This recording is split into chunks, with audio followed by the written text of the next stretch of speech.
Welcome to the webinar Disparity to Parity to Solidarity, Justice and International Trade and Agriculture Policy. I'm Karen Hansen-Kuhn, and I'm Program Director at the Institute for Agriculture and Trade Policy. Iatp works at the intersection of policy and practice to ensure fair and sustainable food, farm, and trade systems. We're rooted in research and coalition work and work to change policies at the state, federal, and international levels. We have been proud to be part of the Disparity to Parity project. This has included a group of farmers, scholars, activists, policy people, many who cross those boundaries, united by a commitment to food, farm, and land justice, resilience, and well-being. I hope you will look at our website later, which is disparitytoparity.org. In this project, we've been looking at issues of supply management, fair prices for farmers, the history of farm policy, and how we can move towards racial and gender justice. A lot of our focus has been on domestic issues in the United States, but we've always had an eye towards international processes and have been closely following the developments in India over the last year. The world is a much smaller place than we imagine. There are things to celebrate. We'll hear more today about the movement in India, which has recently had some amazing achievements. There are also tragedies, such as the unfolding and continuing COVID crisis, which has been made worse by trade rules that protect patents against patents for COVID, leading to fewer people being vaccinated than should be. So today we will be focusing specifically on these international aspects of the concepts of parity and farm justice. First, before we begin, I have a few quick housekeeping announcements. Colleen, can you share the slide? Perfect. Okay. So on your screen towards the beginning or towards the bottom, you will see a button that says Q&A. It's in the Zoom webinar control panel at the bottom. You can ask a question at any time during the webinar by typing it in that box. We hope to have about 20 or 30 minutes for questions and answers today. So please do be typing those questions in as they occur to you. We'll get to as many of them as we can, and we will share the answers afterwards. Also, to mention, this webinar is being recorded and will be available on our website afterwards. We will also send that link to everyone who's registered for the webinar. So let's get started. First, we have Sophia Murphy. Sophia is Executive Director at Iatp based in the United States. Sophia is a food systems and international economy expert with 30 years of professional experience, including as a board chair, program director, and published writer. A policy expert and advocate who is focused on resilient food systems, agriculture, and international trade, Sophia has worked primarily with civil society organizations, as well as with government, intergovernmental organizations, and universities.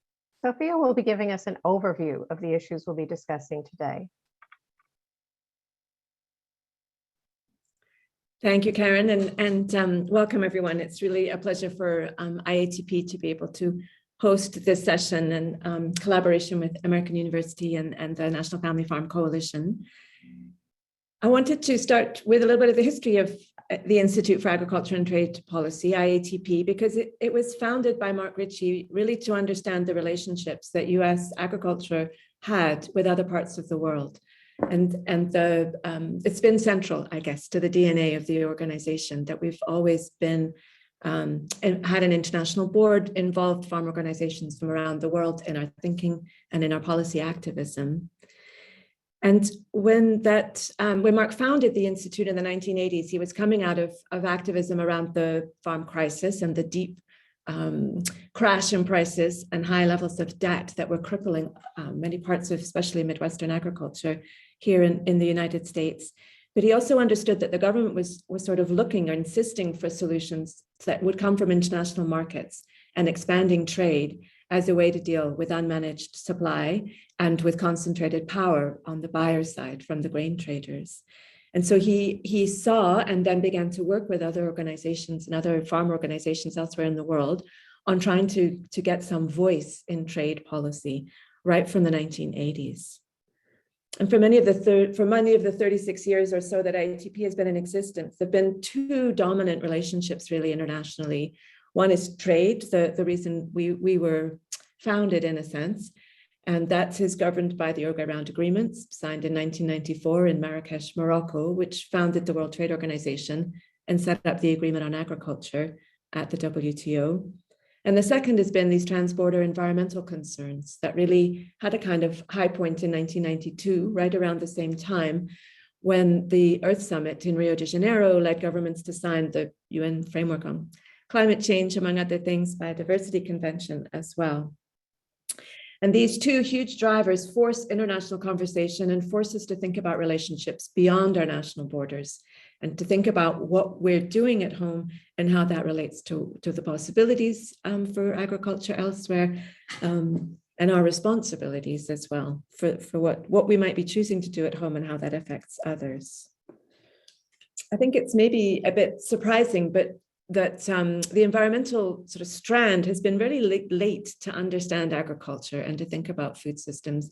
And not really till about 5 to 6 years ago did the International Panel on Climate Change, for example, start really to take land use more seriously and to develop measures and indicators and policy objectives around a lot of the systems we rely on for our food, including agriculture.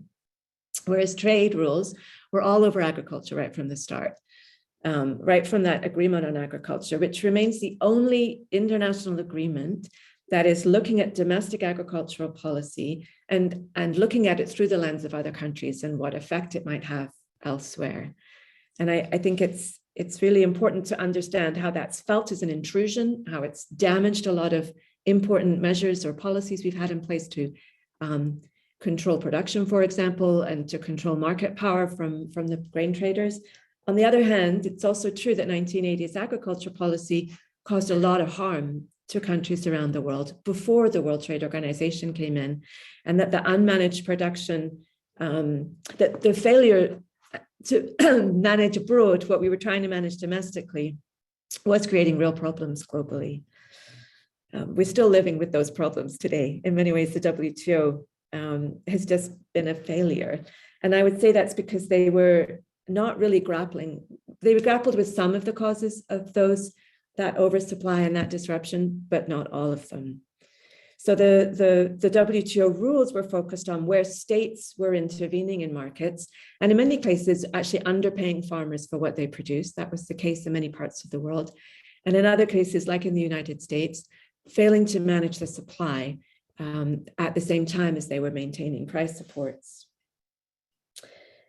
So when the WTO came in, they managed to sort of focus on a lot of those state measure interventions, but on none of the private market distortions that had actually led to those state measures in the first place. And so the World Trade Organization and its rules on agriculture managed to enhance the power of the dominant oligopoly buyers and to undermine the measures that states, often working together with farmers' organizations, had developed in order to counter that power.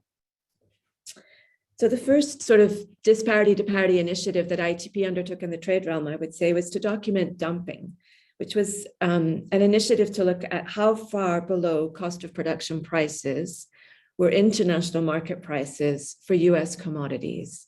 So we looked at what it cost to produce, say, wheat, then in the US. We looked at what it sold for at the farm gate. We looked at what it cost to transport it to the nearest export port, and then at the price that it had on international markets. Colleen, I don't know if you're able to put up the slide we had just to show.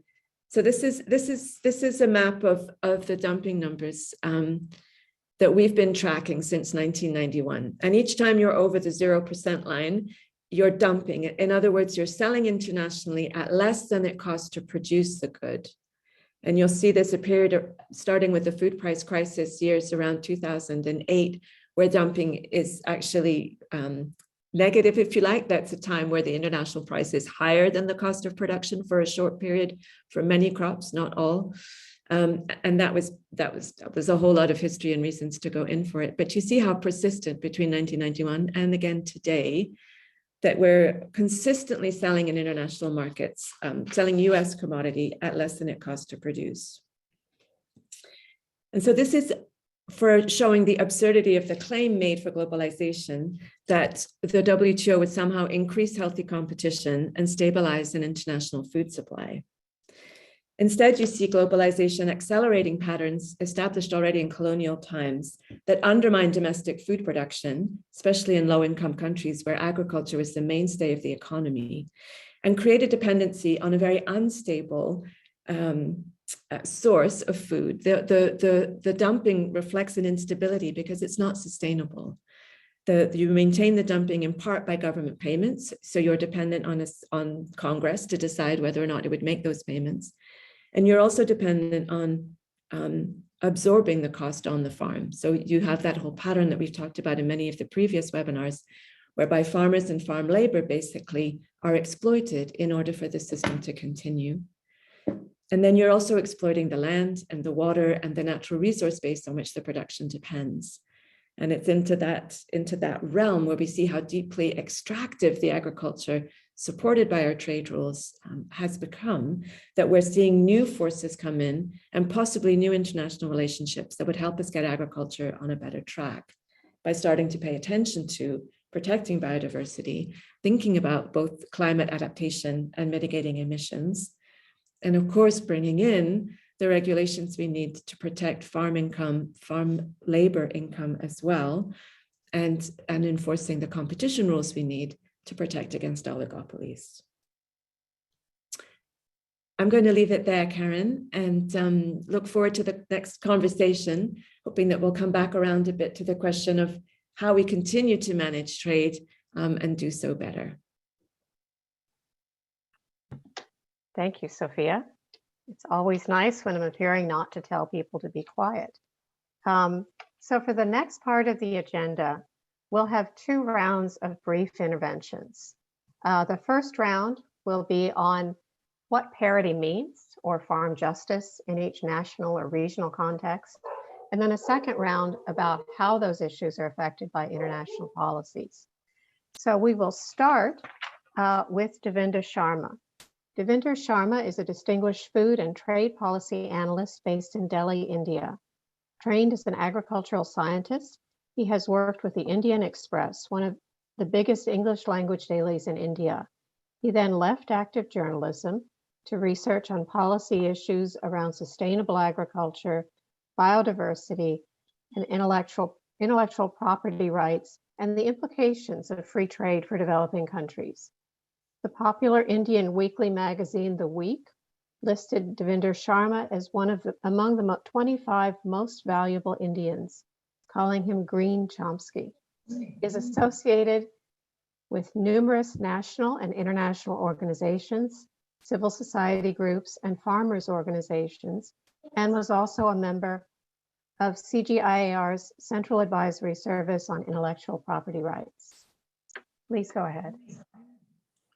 Well, thank you very much, Karen, and I'm delighted to be part of this discussion. And we are discussing a very serious issue, which I think is the need of the times.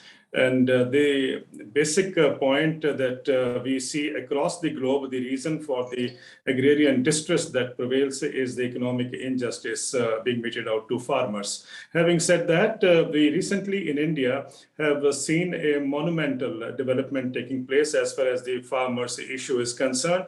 For almost a year now, Indian farmers had been protesting at the borders of New Delhi.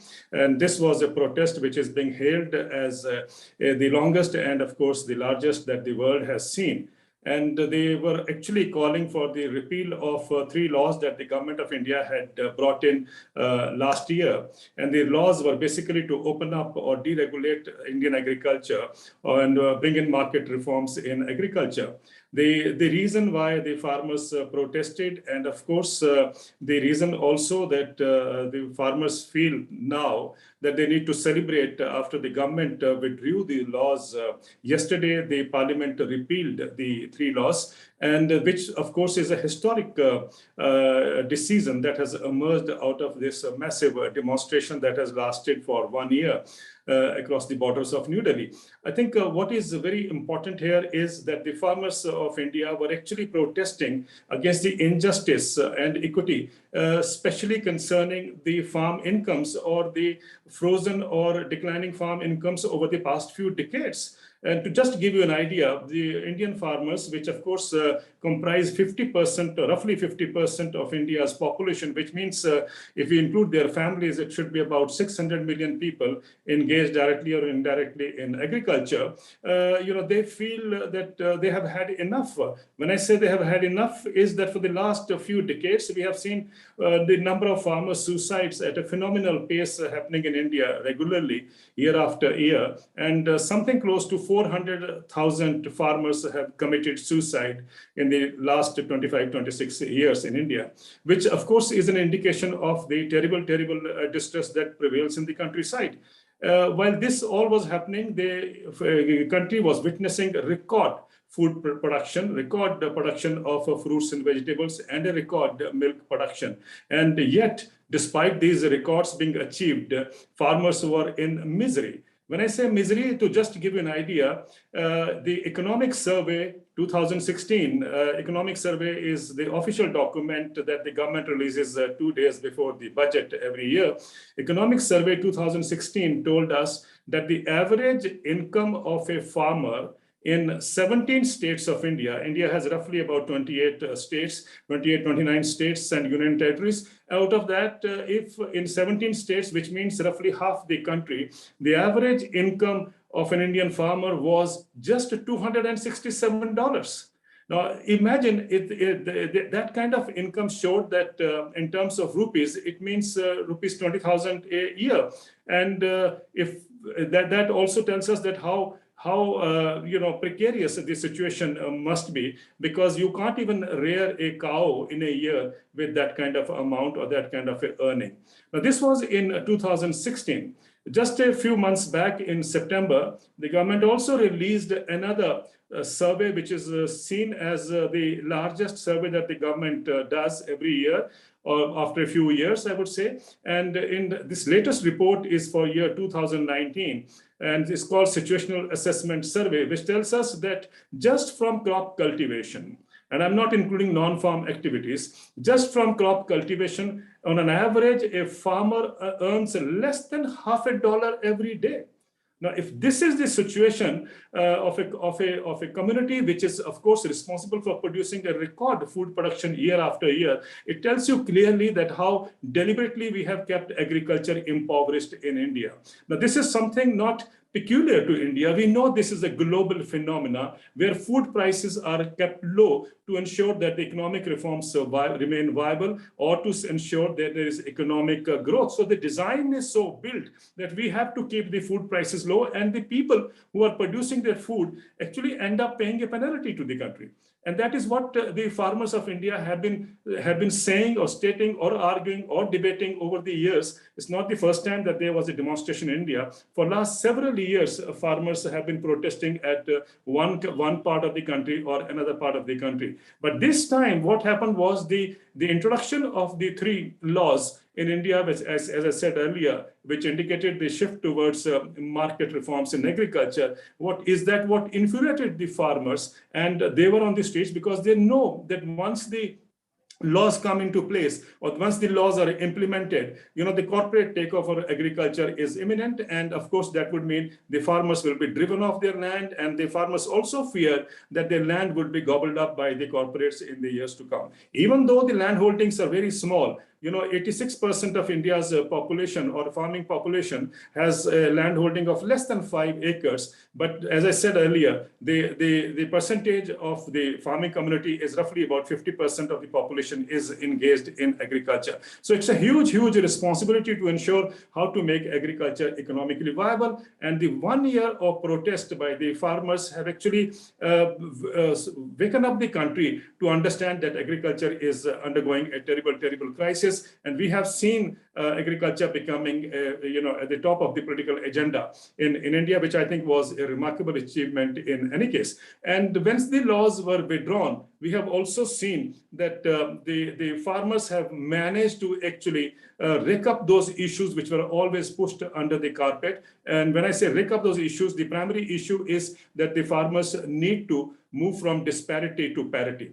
And in our way of looking at things, parity means a guaranteed income for the farmers. So farmers in India now, after having the laws withdrawn, are saying that they need a minimum support price. Minimum support is the minimum guaranteed price for any crop. And I think in India, there are 23 crops for which the government announces a minimum support price every year, but effectively it gets implemented for primarily for wheat and paddy, and for rest of the crops, except for a little bit of cotton or pulses, rest of the crops, it remains only on paper. So what the farmers are demanding is that minimum support price be made a legal right for farmers. And when I look at agriculture across the board, we find the issue is the same. Whether in America, whether in the European Union, in almost all the developed countries, markets have actually failed to prop up farmers' income. Despite market reforms having been in place for several decades in the developed countries, we have seen that agriculture cannot be sustained without the subsidy support, massive subsidy support, and also, the direct income support that gets into agriculture year after year. Leaving to the market would have seen the collapse of agriculture. And similarly, in the developing countries, the problem that farmers encounter, the reason for the distress that we see in countries like India is, of course, that they are not getting the rightful income. And that, I think, is an issue which becomes at the hallmark of what we are all discussing today at the base or the foundation, that how to move from disparity to parity. Now, this issue is a hot issue today in India because the farmers are insisting that they are going to be staying at the borders. The protests will continue till the government gives an assurance that minimum support price becomes a legal right for the farmers. Whereas the government is saying that it is not feasible to provide farmers with a guaranteed income. We should leave it to the markets on the basis of supply and demand to work out what is the the price that emerges, or the rightful price that the farmer should get. But our experience shows that across the globe, as I said earlier, we have seen that the farmers have been deprived of their rightful price because of the leaving it to the markets. And markets, especially in the case of agriculture, haven't done justice to the farming community. So in India, I think it is very significant that if the farmers are able to move the government to accept their demand of parity in income, which means if the minimum support price becomes a legal guarantee, it will have implications across the globe. From the kind of feedback that we have been receiving, we believe many countries with the farmer unions are in touch with us, wanting to see and wanting to know how far we succeed, how far the Indian farmers succeed, so that they could be demanding the same kind of parity in their own countries. So I think it has relevance across the globe at what is happening. To wrap up. So this is presently an issue which I think is very important to understand. And let us see, the government in India is saying that we will set up a committee of experts, and which will determine how far we can go on giving farmers a guaranteed price. But yes or no, I think the debate itself is very crucial, that many people are now coming up and supporting the farmers' demand for a guaranteed price or for an assured income. Let us hope this comes into happening, and that will have, as I said earlier, tremendous implication to move from the kind of parity or disparity. We need to move to parity situation, and I think that is what I hope the Indian situation will be able to become a kind of a role model. Thank you so much. That was a lot of information and such a great explanation of what's been happening in India. And I'm sure we will be continuing to learn more about this as we go along. One thing that struck me when you mentioned that despite record food production, income kept dropping in the United States as well, although certainly a vastly different situation. Farmers have been told, to get big or get out, to continue to scale up production no matter how low prices fall. One place we have been inspired by is Canada with its supply management program for dairy. And so that's what we'll be hearing about next with Jan Slomp. So Jan, perhaps you could turn on your video. Jan Slomp and his wife Marion have been dairy farmers since 1979, first in their native Netherlands and then in Alberta, Canada, and later British Columbia, where they set up a new farm on Vancouver Island. Jan already knew the importance of grassland before his formal education started. He knew about the production potential of well-established pastures in the 1980s, but in Canada, he discovered how much of a modern dairy cow's nutritional needs could be balanced by the miracle of wealth in managed sun-drenched prairie pastures. He was formerly president of the National Farmers Union of Canada and now represents the 8th region of British Columbia, Yukon, and the Northwest Territories.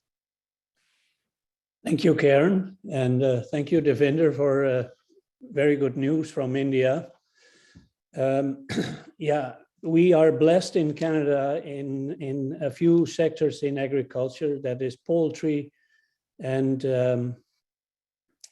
dairy, where we have been operating since 1996 under a system of supply management, which is based on three factors: that we have the price is determined by the cost of production, where we have production discipline, meaning that in a certain region or province, we cannot exceed production for what consumption is. So we have the discipline of producing enough, but at the same time not too much, in exchange for a decent price. And that system can only operate with sufficient border control, where governments are participating in making sure that when there is importation, that it meets the trade rules and it meets the protection of the system internally.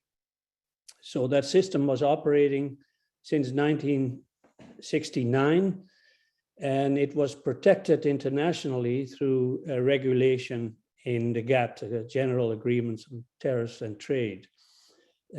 Specifically, Article 22 provided the possibility for countries to limit or prevent importation if it was not exporting in a manner that it was distorting markets in other countries. So under that umbrella, Canada developed supply management.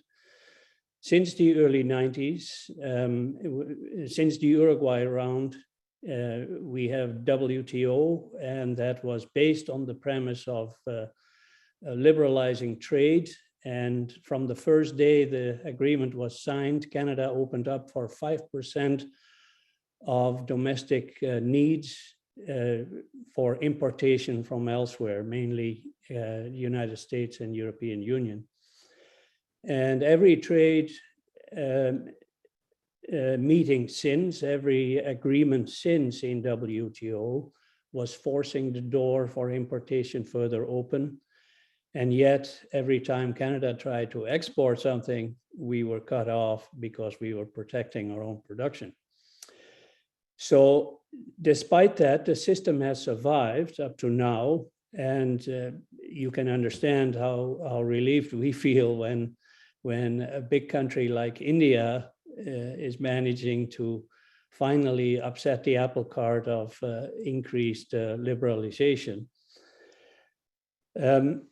Not everything is rosy in Canada within these systems. What we fail to do is limit the capitalization of quota, which means that any individual quota holder, when they are retiring or planning to retire, they make that quota available for the highest bidder. And not just that, also several provinces would have quotas tied to certain regions. That was also let go. And as a result, we see heavy concentration in certain areas of quota holdings, and more remote areas have not become viable to maintain processing. And therefore, we have internally not managed the system very well. And the capitalization of quota has also resulted in way too much capital outlay for beginning farmers to be viable.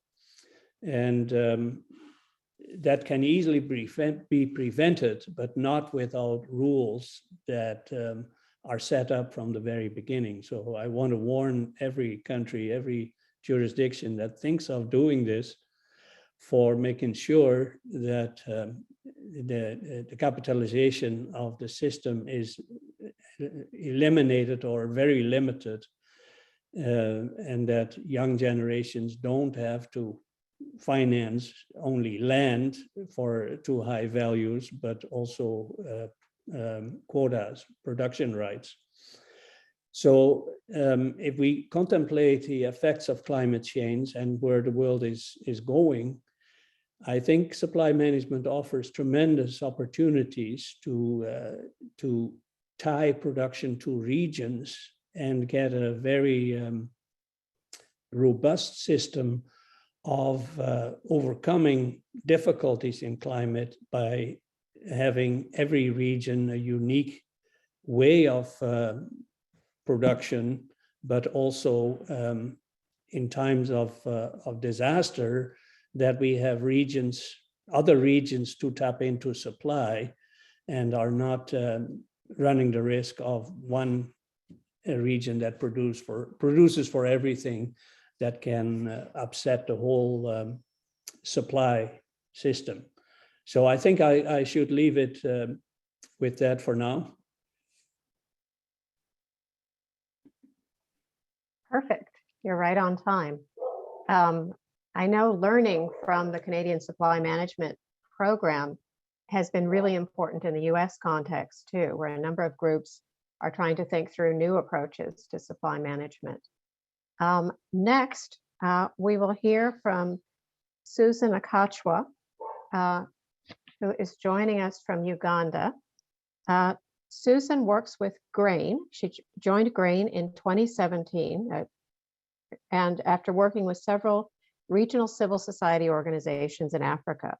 A journalist by training, her passion lies in researching, documenting, and making the case for smallholder farming in Africa, which she believes is the best way forward.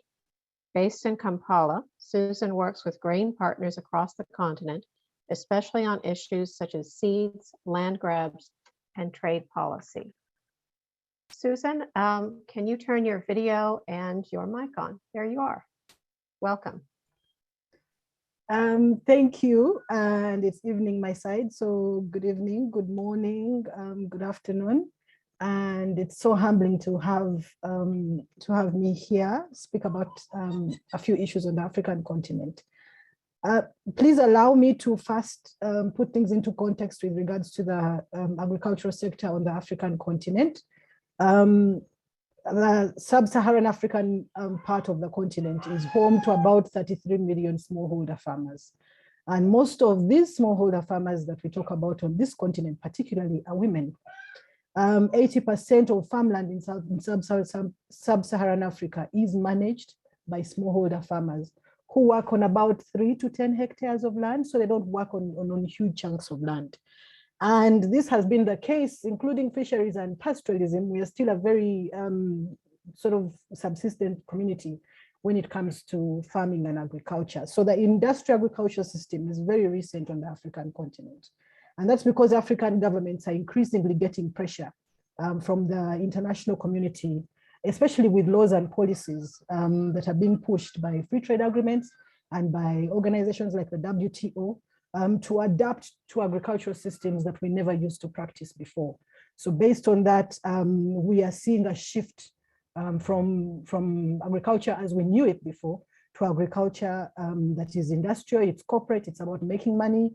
And the argument is that it is the magic bullet that will address food security on the continent. What we argue for as GRAIN and other agroecology movements on the continent is food sovereignty, because we say that food sovereignty also captures a few other context-specific issues that we have on the continent. Talk about our cultures, talk about our livelihoods, talk about our agricultural systems, talk about the way we farm and live our lives. So within that, agriculture is not just a way of, it's not just an existence, it's a way of life. And therefore certain aspects of agriculture need to be respected and accepted, which is not the case with the industrial agricultural system, which puts limitations on what farmers can do with agriculture, can do with their seeds, and can do with the decisions on what to farm and what not to farm on their own farms. We are seeing a lot of land grabs that are recently happening on the continent, and we are seeing a lot of advancement of using a lot of chemicals that have been stopped or have been banned in other countries around the world. The head of ChemChina was quoted saying that Africa is the new frontier for all the chemicals that they are producing. And we are seeing that is beginning to grow. We are seeing a lot of use of glyphosate on the continent, as well as other chemicals that we didn't know until recently. This is affecting, of course, age-old practices that we knew, seed saving, sustainable farming practices, our own livelihoods and our own cultures. Because I'll give you an example. I am a Ugandan, but I am a Muganda. I hail from the central part of Uganda. What I define as food is not what somebody from the northern part of Uganda defines as food. So they are very different contexts in different parts of the country. And when now we talk about a continent of 55 countries, then we are seeing different foods, different cultures, different ways of planting the food. But the industrial system and the interference from the rest of the world on the within the agricultural systems of the continent means that we all start living and doing agriculture as the rest of the world does it. The move to start forcing African farmers or farmers on the African continent to start planting one particular crop, to start planting standardized seeds, to start planting seeds and start counting seasons as they happen in the rest of the world is really an interference that is affecting us. For example, Uganda, we don't have 4 seasons a year, we have 2 seasons a year, that it is either wet or dry. In cases like that, we plant throughout the year. You could plant the same crop throughout the year, but with the industrial system coming in, some of those practices start to fall away. And these are some of the concerns that we have as a continent, because also our diversity is falling away. And this is also because our agricultural system is not being protected and determined by our governments. So what's happening with African governments at the moment is that the laws and policies that they are trying to pass are not necessarily laws and policies that work for the ordinary person.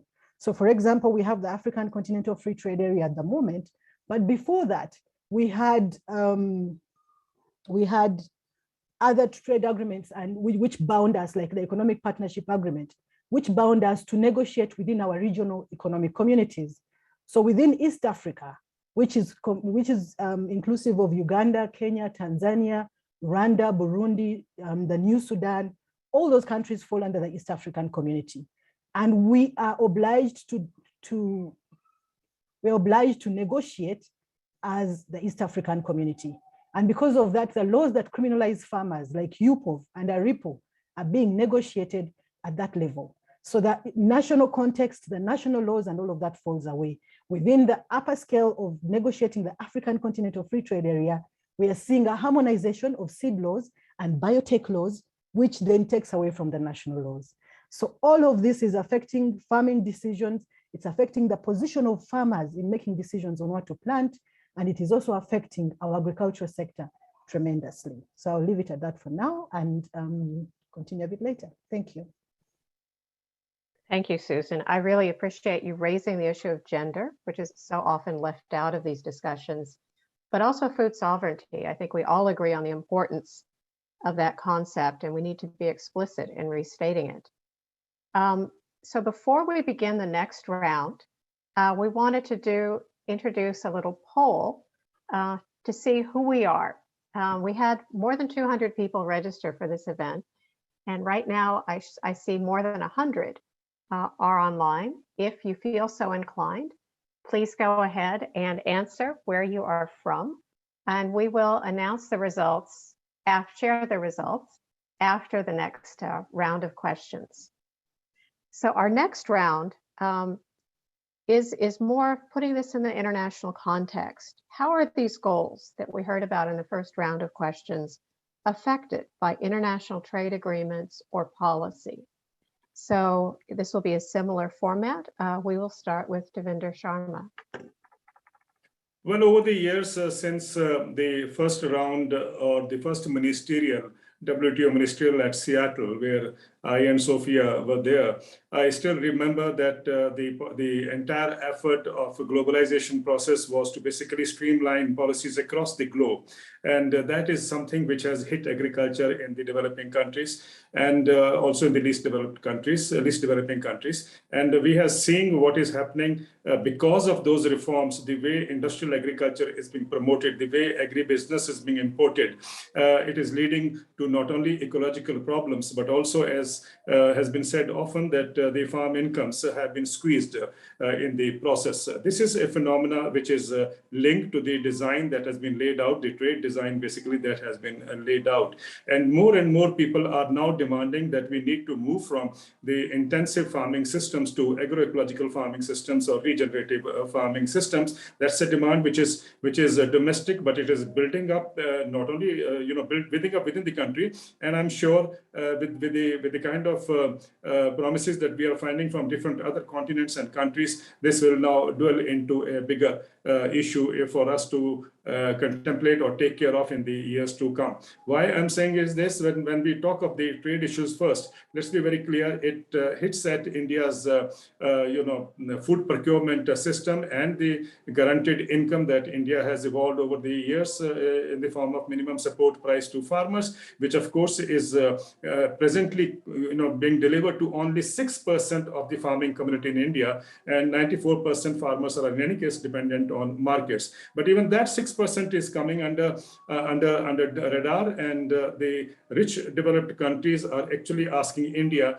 to ensure that the public stockholding or the minimum support price that the farmers get, which of course is what product specific, the limitation they have set is under the AMS category is 10% is the provision that is allowed. Now, the rich countries are telling us that India has already exceeded that limit of 10%. And in case of wheat and paddy, the two staple foods, it is roughly 60 to 70%. And this is a violation of the WTO norms, it is being said. At the same time, India is contesting, saying no, that our limit is 10%, and we are doing much better. It is much lower than the 10% limit that the AMS provides to India. Now, why I'm trying to rake up this is because it is linked to India's food security.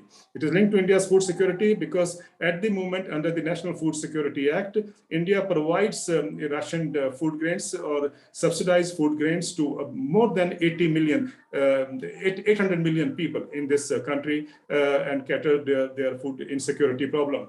To address the food insecurity crisis that is faced by this population, huge chunk of the population, 2/3 of India's population is a beneficiary of the food security norms. Now, the international effort is to limit India's own mopping up or India's own collecting of or providing or the limit that India has for distribution or the limit the distribution capacity. And the point is that we know that in America, a number of farm unions, export unions have been asking the U.S. Trade Representative to force on India to restrict the supply under the minimum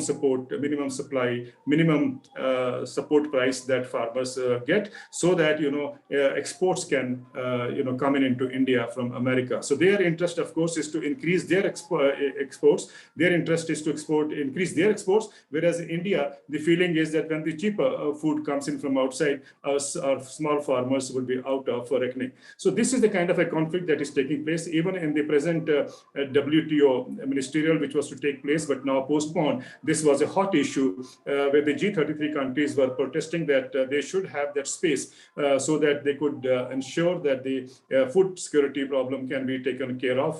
The nutritionally poor could be provided with food which is produced domestically. So this is a conflict that is going on. India has been allowed a peace clause under which India get the exemption, but it is coming under scanner each and every passing year. Now, having said this, the other part is that in India, we have the largest agroecological farming systems coming up in Andhra Pradesh in South India, where at least 700,000 farmers have already converted from chemical to non-chemical farming. Now, this is seen as a major initiative happening in India, and also should be a lesson for the globe, because this shows that there is a possibility of expanding agroecological farming systems. And when we say transforming the food systems globally, I think Andhra Pradesh gives us a classical lead in this particular effort. So these are the two conflicting things happening in India, and the global policies are definitely at play here. Because after all, if the MSP is reduced, or if we are asked to limit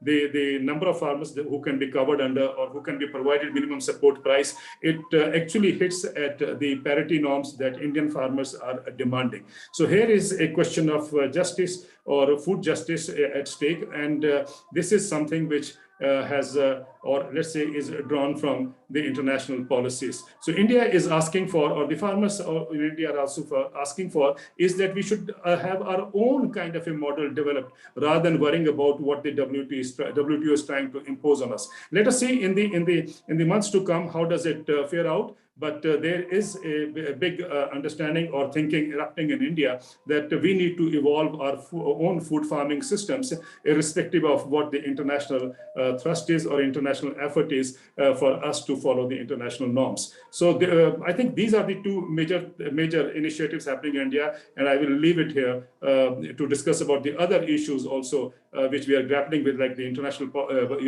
property rights and so on and so forth.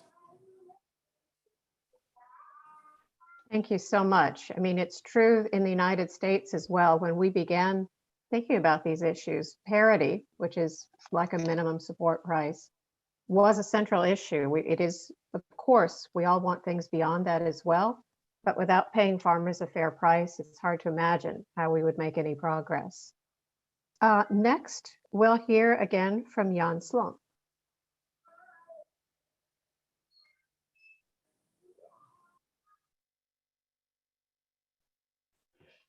Yeah, so what impedes our Canadian supply management system is first and foremost the transition from GATT to WTO. But we managed to survive, although with a weaker position. Every trade agreement, every time, now bilaterally, but also through WTO still, is opening the door a little further in terms of allowing importation.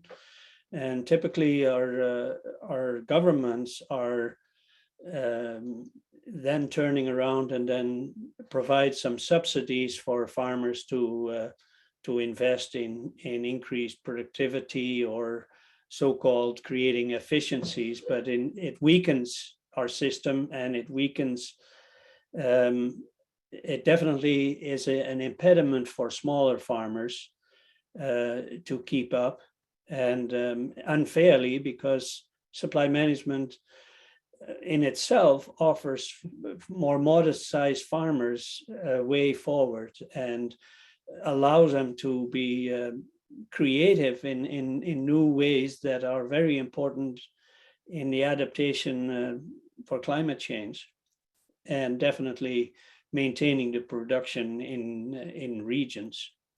So I think I want to leave it with that. Thank you. As I imagine you know, one of the first trade conflicts between US and Canada under the Biden administration has been about dairy supply management. And a grouping of US labor and farm organizations came together to tell USTR to cut it out, just to back off. And And part of it, the whole thing was, even if all of the restrictions were to be removed, it would never solve the problems in the US dairy sector. The problems are so much more severe, and we would really rather learn from the Canadian experience. But it is, I believe a decision will be coming out soon, but a hot topic between Canada and the United States right now. So next, we will hear from Susan again. Thank you. And all the problems that we have in Africa's agricultural systems or sector arise from, we could say, colonialism, but then again, they arise from the WTO processes, because, and then of course, subsequent free trade agreements that we have negotiated and signed and then been party to. One of the most difficult things that we've had to deal with on the continent is the fact that within the WTO, we could have walked away as a continent because we had a lot of spaces to say no to what was being negotiated. But then we got the European Union as well, and the African, with the economic partnership agreements. And within that, the agricultural sector continued to suffer because, number one, we were forced to liberalize further. Countries have opted to liberalize up to about 75% to 90%, and they've progressively liberalized, and they say they will do that for 25 years. So as you liberalize, you're opening the door for more dumping. You're opening the door for other products coming from the rest of the world and killing your own industries, as well as agricultural sectors. All the varieties, say, of beans that we have on the continent struggle because they are cheaper bean options on the market from the packaged beans like Heinz and the tomato sauces that come from the rest of the world. So our industry, our agricultural sector starts to struggle, and we don't have any value addition as far as people on the continent. Our industries are suffering and our farmers are suffering, and therefore they also end up just selling things anyhow. We have a problem with all the agreements that we are signing or talking about pushing for agribusiness. And agribusiness is about money, it's about markets. When are you going to worry about the ordinary farmer when you're pushing for them to have markets, when you're pushing for the harmonization of seeds, so that seed storage, seed selection, and all the processes that we knew in agriculture become the work of industry or become the work of corporates as opposed to the people that used to do them before. So you progressively remove the smallholder farmers from the market, and then you keep only the big agriculture and the harmonization of seeds and all of that. So the seeds that we knew, the diversity that we knew on the continent starts to suffer and starts to fall away. We are talking about liberalizing one thing and leaving the other. The influx of supermarkets on the continent, the criminalization of vendors and smallholders is because of the agreements that we are seeing, which are starting to minimize and disrespect the food systems as we knew them on the continent.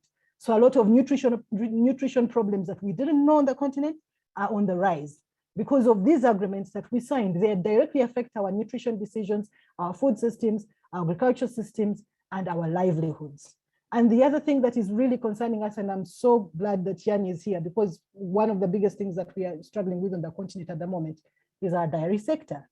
The West African region is increasingly losing touch of its dairy sector. You will struggle so hard to find dairy, fresh dairy, in West Africa, in many countries in West Africa. The dairy sector doesn't exist anymore. What they have is products that are prepackaged and dumped in this region by companies like Danone, and I think one big Netherlands company. And this is one of the concerns that we have as Grain, which we started doing a lot of research on, and we released something about 2 months ago. But the entire argument around agriculture, our agriculture sector, even something like AGOA, and we thought, okay, it will end, and then everything will go away. And then Trump went and probably woke it up again. And now we are looking at AGOA and worried that if AGOA comes back, because a lot of these agreements also determine the standards that you follow. So within our continent, you would want to sell to the European Union or to Africa, to Europe, to the European Union or to the US as a farmer. But the standards are set by these countries. So within even the standardization process, our crops or our harvests never meet those standards. And then the push for chemicals again. So people start using chemicals because they would like to meet those standards. And then they are checked again, and then there are problems because they can't send them because they have too many chemicals, and yet you have to use the chemicals in a certain way. So it's a confusing time for the agricultural sector on the continent. There's a push for flowers, for flower growing. There's a push for foods that we do not consume. So a lot of our agriculture is turning into planting things like vanilla, coffee, which is the price is determined at the New York Stock Exchange and the London Stock Exchange. We never know the prices of coffee. We don't control it, but we plant a lot of it. And all these problems are starting to affect a sector that we once knew and cared about. If you go to any document on the African continent, the first thing they say is that the backbone, agriculture is the backbone of our economies. Sadly, the government has been pushed out of this sector. The farmers have been pushed out of the sector. As a result, corporates own and control our industrial sector.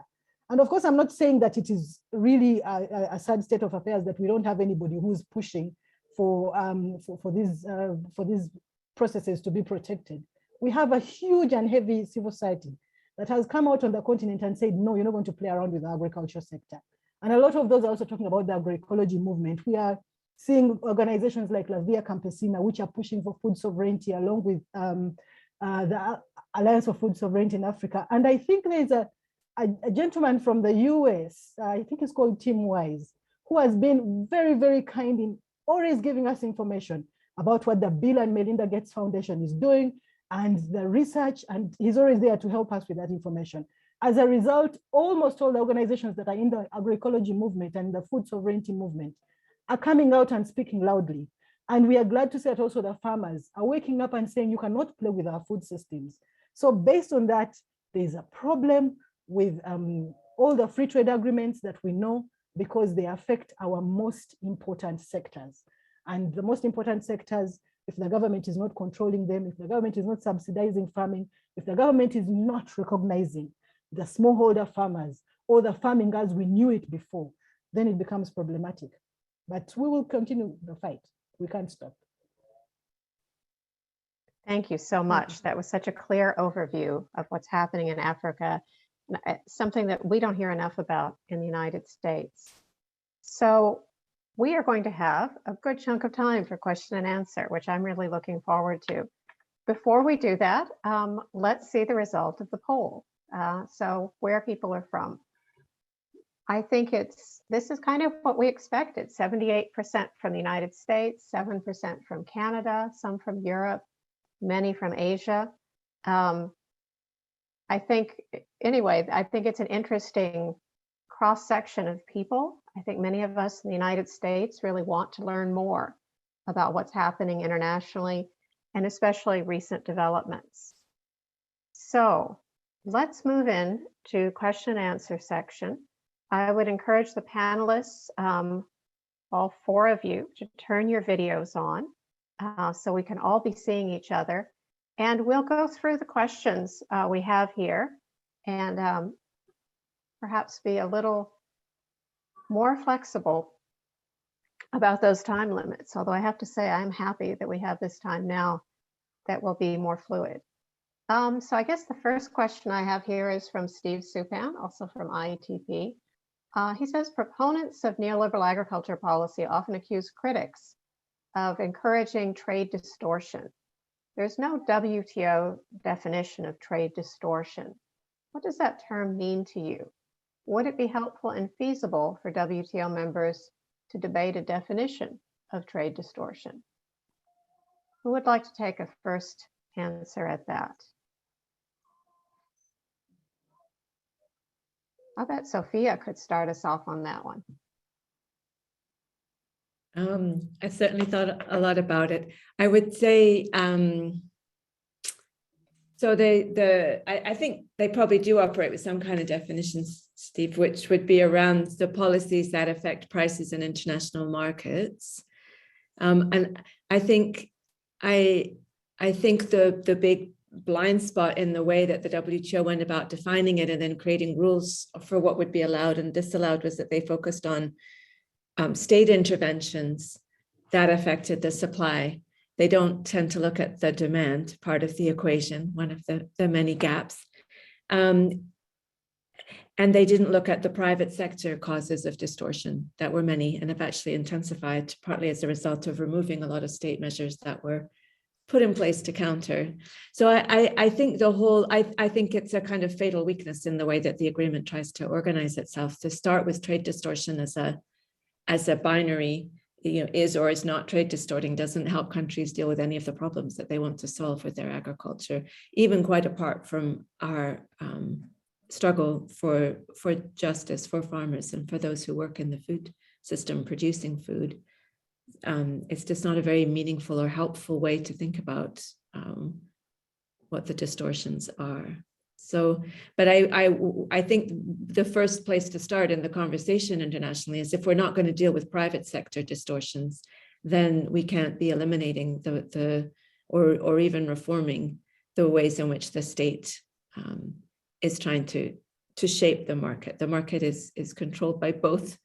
Well, the rules that are put in place there have to deal with the private sector power as well.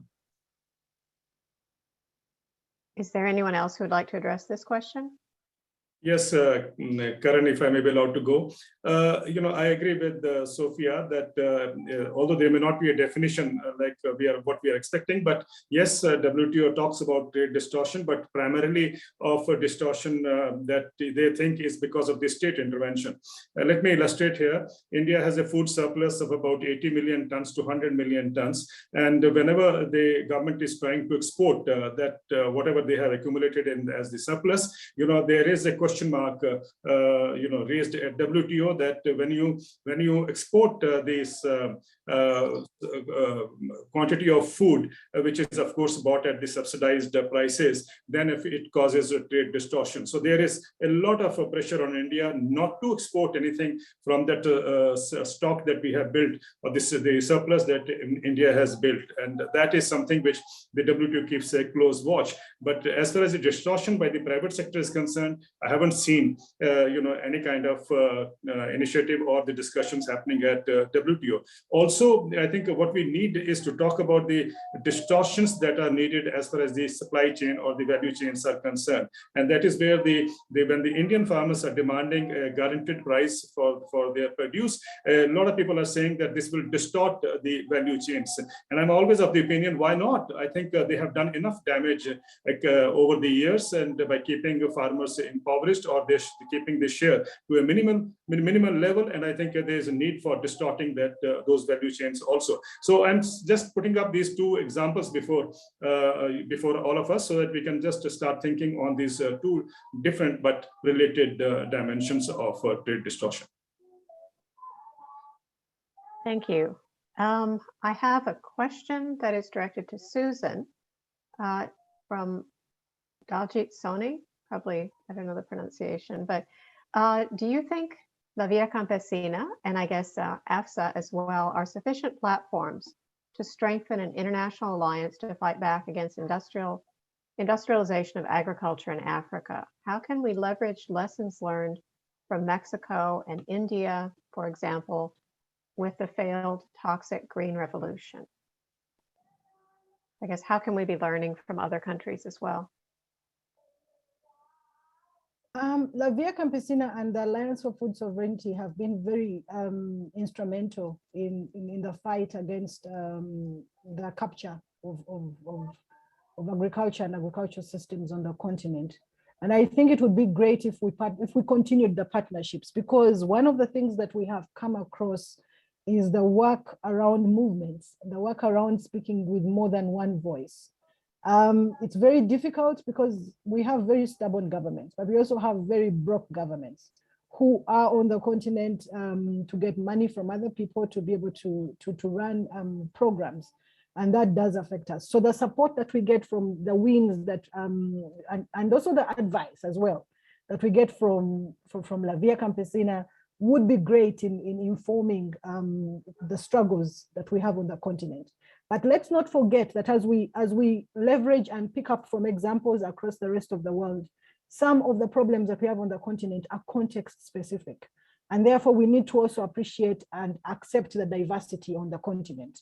I think one of the things that happened with the structure adjustment programs in the 1990s in many African countries is that the government was pushed out of the control of the most critical sectors. That's agriculture, health, and education. So if the governments are not involved in this, then we have a problem. But also the citizens themselves. A lot of the agreements that are signed are never known by the citizens. A lot of the decisions that are made around agriculture are never discussed. So we need to have a culture of starting to have discussions around our agricultural policies, including the farmers, because those are the first people that were moved out of the agricultural sector and also the decision-making processes. So we need to bring the farmers back into the discussion. We need to bring the farmers into a lot of the negotiations that we have, because at the end of the day, they're the ones who are practicing agriculture. Agriculture is not happening in the air-conditioned offices at the African Union, yet all the decisions are being made right there.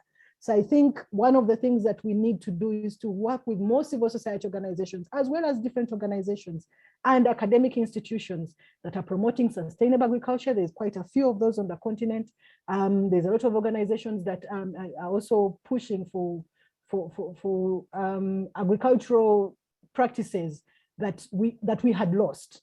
So a lot of those processes which AFSA is putting across, which Lavia is also trying to lift on the continent, and which other civil society organizations are working towards, will really help in bringing back agriculture to what it used to be. So number one, I think for me, is apart from the different organizations that are already working on this, the farmers are critical because they have the knowledge, they do the practice.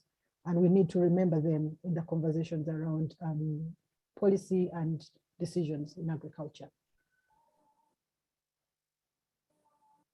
Thank you, Susan. You mentioned Tim Wise and his work at one point. I think he's posted in the chat some joint work that's happening now among African and US groups to counter the Green Revolution policies in Africa. So that may be a source of information as well.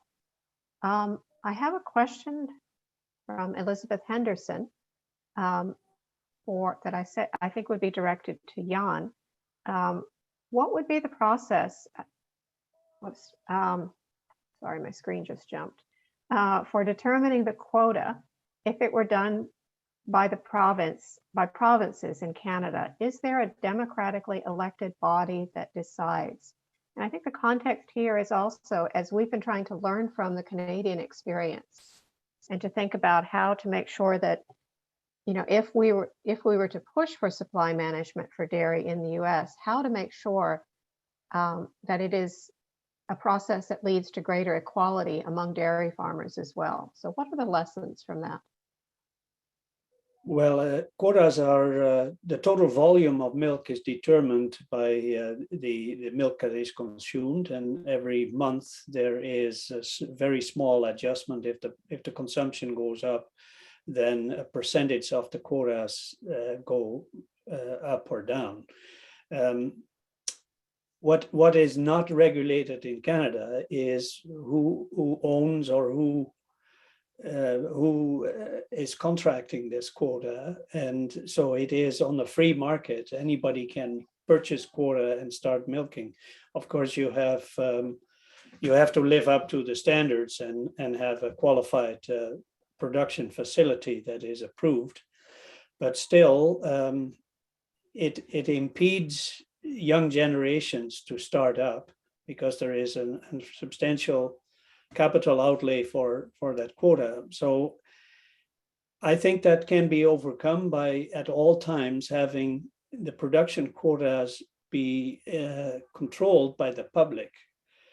And if a farmer produces milk and it meets all the standards, then there should be sustainability in the system. But when a farmer reached retirement age, that contract should remain with the public, and so that it can be handed out to a young farmer again, without capital outlay. And I think the quota is basically a contract between the producer and the public, but the quota transfers, the public is not recognized as being an important party there. And I think the quota policies or the policies of supply management need to tackle that before you start, because otherwise you create an impediment. And then you can also demand ecological conditions to be met, and also meet the needs for a dispersed system across the area, so you have less vulnerability with the production coming out of one small area in a bigger region. Thank you. I mean, certainly it would be impossible to assure a fair price if you couldn't control the volume, and how you allocate that is very important. And it's also, of course, the source of the trade conflict, as the US would like to take over that market. I think we have a couple of questions directed to the price issues for Davinder. And I think these two related questions. One is, how can the minimum support price program reward agroecological farming practices? And are there any examples of this? And then I think related to that, why is guaranteeing an income through prices superior to some other forms of payment directly to farmers? Well, the first question that, minimum support price can move towards the ecological farming systems. We have examples to make you understand how that will be possible, or how that will be helping or facilitating the process of moving towards from green revolution to an evergreen revolution. In Punjab, which is the food bowl of the country, which is in the northwestern parts of India, we have a productivity level of 11 tons per hectare a year from an intensive farming system or a cropping pattern of wheat and paddy. Now, this has resulted in the water tables going, to such a depressing level that we fear, many studies have shown, including some studies by NASA, that another 6 to 7 years, the pullout from the groundwater would be negative in the years coming, 6, 7, 8 years. So that's a cause for worry, a hot topic for discussion. What we are trying to say is that if we were to provide a minimum support price or guaranteed minimum support price for all the 23 crops for which the prices are announced every year, which would comprise roughly about the 50% of the crop area in the country. So what will happen is, from the wheat and paddy intensive crop rotation that exists in Punjab, farmers can then move easily to the alternate crops because they know they will be getting an assured price there. At the moment, there is a call for diversification, but diversification is not taking place because farmers get an assured price in the form of MSP in Punjab for wheat and paddy, and for other crops it is market dominated, which means when the farmers produce that crop, the prices are very low, and they don't find it attractive to move to the alternate cropping system. So, but once you make MSP a legal right, which means for all crops the MSP will be delivered, then it will be convenient for the farmers to move away from the intensive farming systems to agroecological farming systems. That is one, I think, a clear-cut example of how MSP can help. The second question, if you can speak again, Karen.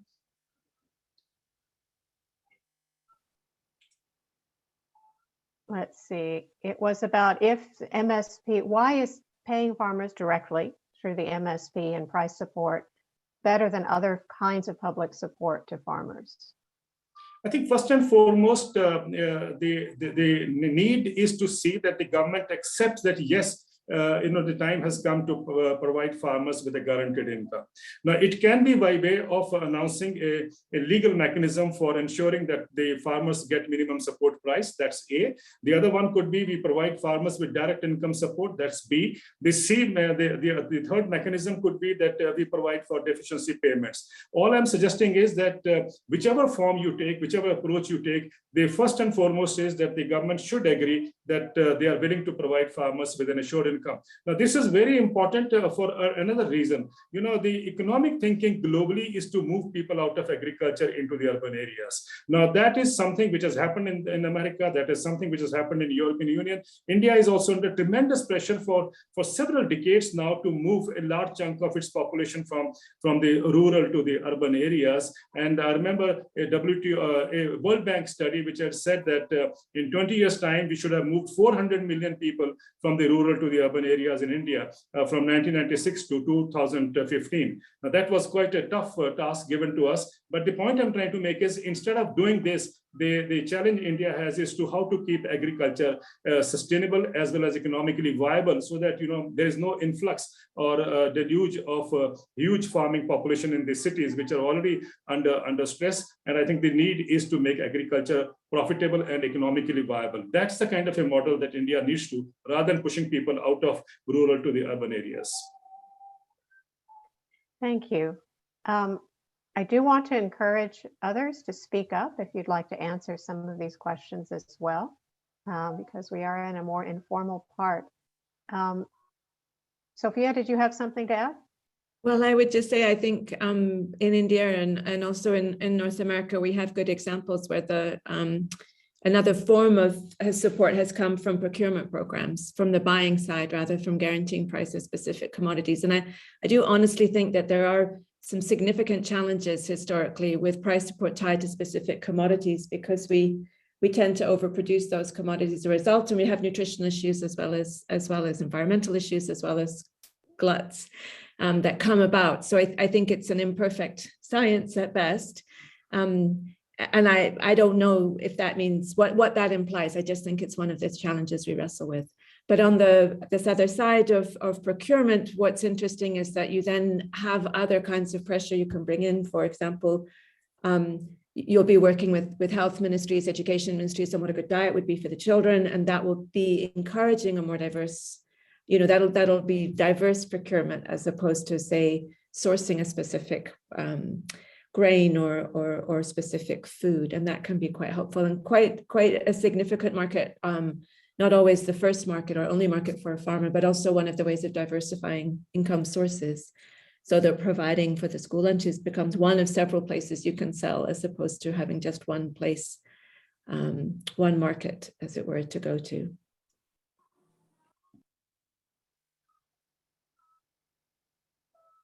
All right, I have a question here that I think Susan might answer, or Sophia might have something to say about this as well. Has there been an analysis of the impact that food aid programs have had on a country's ability to work towards food sovereignty? Is there a debate on whether this is a form of dumping?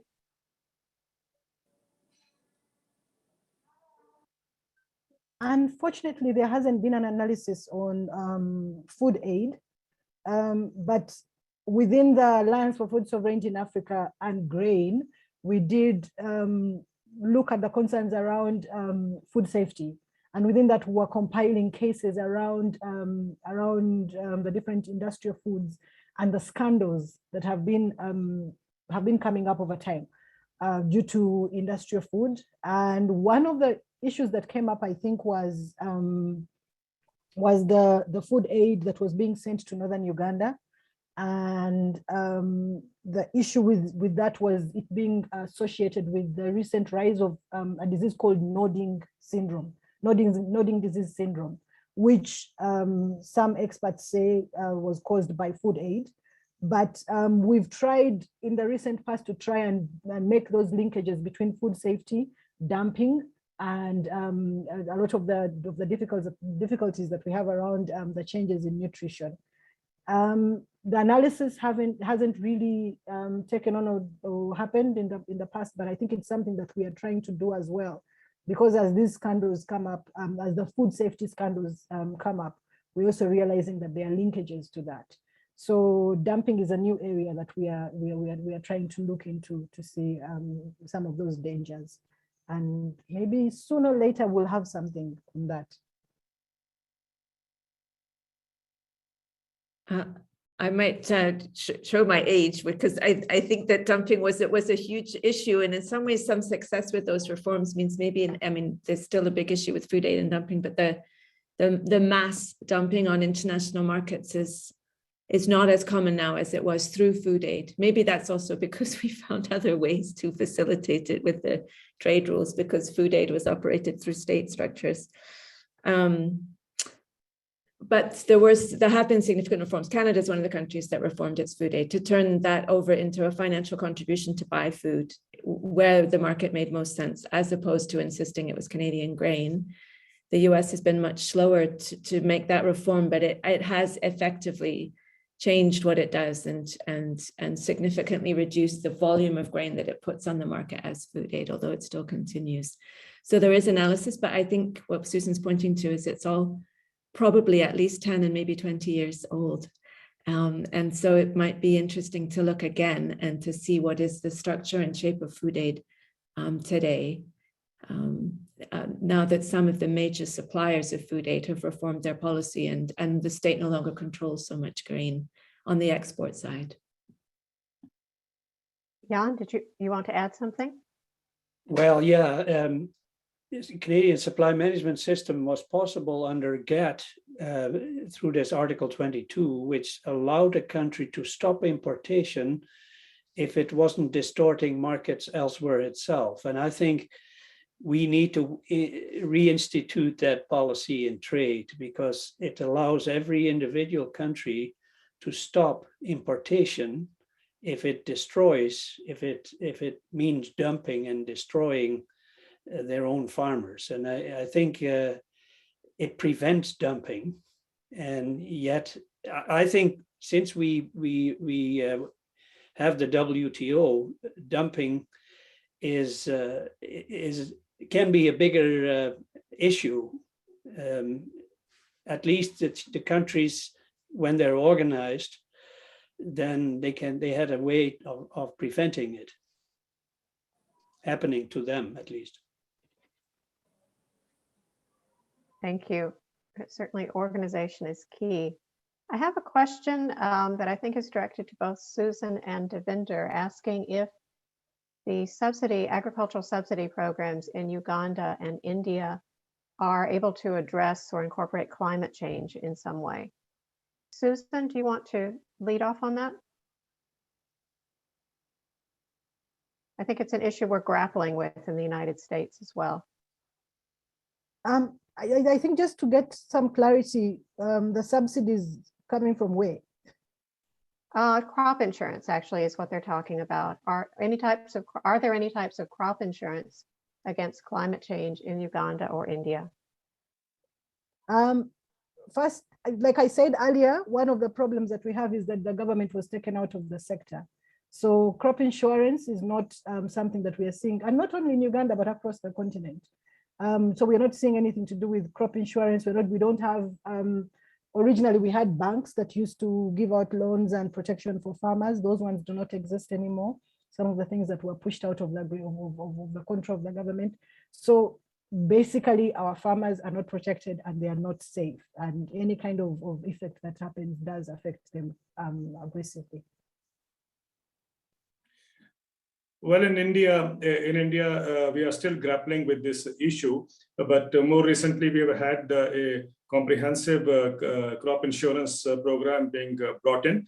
It is, of course, linked to climate and weather aberrations and so on, but it has not been very effective so far for the simple reason because it's tilted in favor of the private insurance companies. So that has been a hot issue in India, whereas wherein we find that the number of farmers who were earlier linked to it has come down now because farmers fear that the entire benefit is going to the companies and not to the farmers who have insured themselves. And we have a number of such examples, and many states in India have already withdrawn from the comprehensive crop insurance called as the Prime Minister Fasal Bima Yojana. At least 7 states have withdrawn and they have decided to formulate their own cropping pattern. So this is one aspect which of course the country is focused on, but at the same time I find a conflict because on the one hand we promote policies or which we encourage as these subsidies to be tailored to climate change needs. But on the other hand, we also have policies which push for intensive farming systems. So there is a conflict that we see, and I hope in the months or years to come, at least we'll be able to resolve it. But on the other hand, there's a huge discussion within the country, because the expectation that the climate refugees in India, their numbers would grow substantially. At the same time, it is going to hit crop production in the next 20-25 years. So for a country like India, which already has 225 million people going to bed hungry, this is a huge problem looking into the food security needs. Susan? Just for me to clarify, and I think Daniel Maingi has said it here as well, the crop insurance or the insurance or protection of farmers, that as we talk about it and as we know it on the continent, is not happening from the government side. It normally is a private business, a private affair, as well as a corporate issue, because they're the ones who have the money. So even if there is crop insurance in different countries across the continent, it is still very much skewed towards industry, trying to protect the crops that they know they are interested in or they are vested in.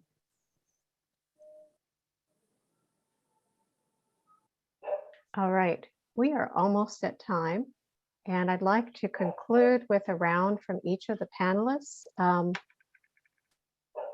especially focusing on what you see as the biggest challenges in the coming year. I guess let's start with Jan. Well, we've had tremendous flash floods here in Western Canada just recently and ongoing, which clearly highlighted that climate change is forcing us in the short term to deal with food security or the supply of food. It's very timely that we have this discussion in the political arena internationally, because in order to create resilience, we need farmers to, as many farmers as possible, to stay on the land in diverse conditions and practice agroecology in order to feed ourselves in the future. I think it is very critical that we bring this discussion to the international political arena. Thank you. Susan? So we are, I think what we're experiencing at the moment and in the last few years for most of us on the continent has been an increase in land grabs, which actually didn't stop during COVID. And even if there were lockdowns and all the different measures that were put in place. So we are worried that the land grabs will continue, and that's a direct impact on the food sovereignty of many Africans. It's also a direct impact on smallholder farmers and how they can continue practicing their agriculture. We are seeing an influx of monocropping and losing diversities of the different crops that we had. But we are also, on the flip side, in sort of a celebratory mood, just a bit, because during the COVID situation and the breakdown of the whole international travel and all of that, we saw that we could rely on our own systems here on the continent to be able to feed ourselves. So we are seeing an awareness of that is starting to rise from people knowing that your nutrition decisions are based on the food that is around you. You need to make decisions because it's much cheaper to get food from around you. So some of these things, the agroecology movement could bank on and move the movement forward, and that would be very helpful for us. But overall, the smallholder farmers are still vulnerable to the industrial agricultural system, which is trying so hard to push them out of agriculture, to force them to plant seeds that they usually wouldn't want to, buying seeds which we didn't buy before. So it's an uphill battle, but I think there are a few wins and there are a few losses, but we continue, and we will still continue to safeguard the food system on the continent as we know it. Thank you. Davinder? Well, I think in the years to come, the issue that will draw attention would be how to provide farmers across the globe with a living income. And whichever farming systems we are trying to bring in, whether it is intensive farming or whether it is ecological farming, sustainable farming, or whatever you call it, I think will hinge on or will depend upon whether the farmers are getting the rightful price or not. This is something which the world is grappling with at the moment. And I think across countries, we need to come up with a kind of programs or joint initiatives to see how we can still fight for ensuring that the farmers are getting their rightful due in the form of a living income. And I just want to illustrate with just one example here, if you allow me just 1 minute extra, Karen, is look at the case of coffee. You know, coffee is a $200 billion industry, roughly $200 billion industry, the turnover. And it is something where the private sector is completely involved. There is no regulated markets like we have in India. There is no MSP also. And, the coffee growers are getting an income, majority coffee growers are getting an income which is less than the international poverty line of $1.9 a day. A $200 billion industry, and the farmers getting only $1.9 or living on $1.9 a day tells us that this kind of a market kind of oriented agriculture hasn't helped the farming population. In fact, in America, some universities, economists were trying to work on it, and then they ultimately went to Jeffrey Sachs, and Jeffrey Sachs has become a kind of a brand ambassador for that campaign. He has built up a $10 billion campaign from those private companies, the big multinational companies, to help the farmers. This is not even 1% of the turnover of coffee. So the point I'm trying to make is it is time to understand how the value chains are designed and how we need to really ensure that the farmers get their rightful share or their rightful income. So this is going to be the bigger issue to grapple with in the years to come.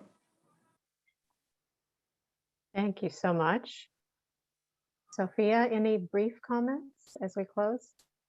I know we're right at time. Just three things. One, to underline Susan's point on democracy and who's involved in making the decisions, whether it's trade or environment or food policy. The second, to think about the supply management contract between the public and the farmer. And I think that we don't think about that enough in terms of what we're funding and investing in and how we support farmers better through that, and how also we make the public more visible in what is negotiated when we invest in our agriculture as citizens. And the third was to think about how to understand our sovereignty again as citizens on a small planet. I think there's a lot to think about and discuss as a community that agrees that food sovereignty is crucial, and then to make sense of that when we can't just operate in national borders, because our food systems are not confined by borders often imposed by historic forces that were not much to do with how we fed ourselves. So just to say, I think that remains a challenge for us all to think about, and to say thank you to everyone. Thank you, everyone. I think it is time to close. Iatp and the Disparity to Parity project would really like to thank all of our panelists who are here at a terrible range of time zones. So some like Jan up very early, some like Davinder up pretty late. This has been a wonderful session. We really appreciate your input on all of this. We will be sharing the recording with everybody who registered for this session. I believe there were something like 250 people registered, fewer than that attended, but they will be seeing it as well, and posting it on the Disparity to Parity and IATP websites. Thank you so much to all of you.